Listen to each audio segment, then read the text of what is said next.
हरी भरी पहाड़ियों के बीच बसा छोटा सा गांव नवगढ़, जहां हर सुबह मंदिर की पवित्र घंटी की आवाज से दिन की शुरुआत होती थी। लेकिन आज कुछ अलग था।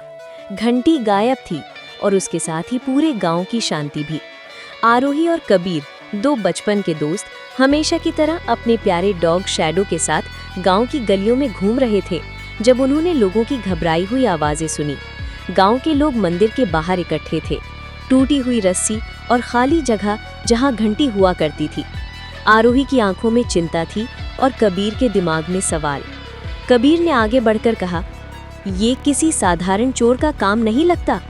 शैडो अचानक जमीन सूंघता हुआ एक पुरानी पगडंडी की तरफ भागा। तीनों उसके पीछे चल पड़े। रास्ता मुश्किल था, कभी धुंध, कभी टूटी शाखाएं और बीच में एक पुराना टूटा हुआ पेड़। पास ही एक गिरी हुई चप्पल पड़ी थी। आरोही ने धीरे से कहा, क्या किसी को घसीटा गया है? कबीर ने निशान देखे और उसकी भौहें सिकुड़ गईं। नहीं, किसी ने जानबूझकर अपने कदमों के निशान छिपाए हैं। ये प्लान्ड है। वातावरण में सन्नाटा था और तभी शैडो जोर से भौंका। एक पुरानी गुफा, अंधेरी, गहरी और रहस्यमयी। अंदर से किसी के पैरों की आवाज गूंज रही थी। कबीर ने आरोही को पीछे रहने का इशारा किया। तीनों सावधानी से आगे बढ़े। दीवार पर एक भयानक सी छाया उभरी। आरोही ने घबराकर कहा, वो कौन है?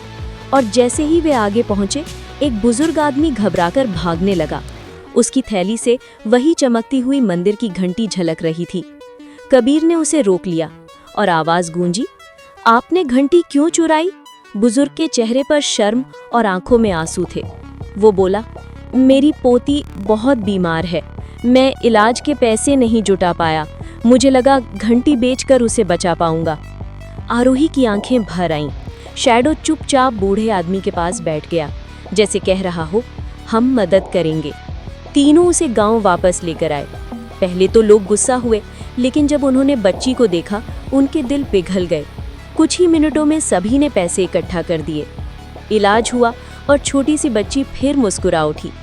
सांझ के समय घंटी को वापस मंदिर में लगाया गया। रोज की तरह उसकी ध्वनि फिर पूरे गांव में गूंज उठी, शांत, पवित्र और सुखद। आरोही ने धीरे से कहा, कभी कभी सबसे बड़ा एडवेंचर किसी की मदद बनना होता है। कबीर मुस्कुराया, और असली हीरो तो हमेशा शैडो ही है। शैडो खुशी से भौंक उठा और उनके पीछे सूरज ढलने लगा।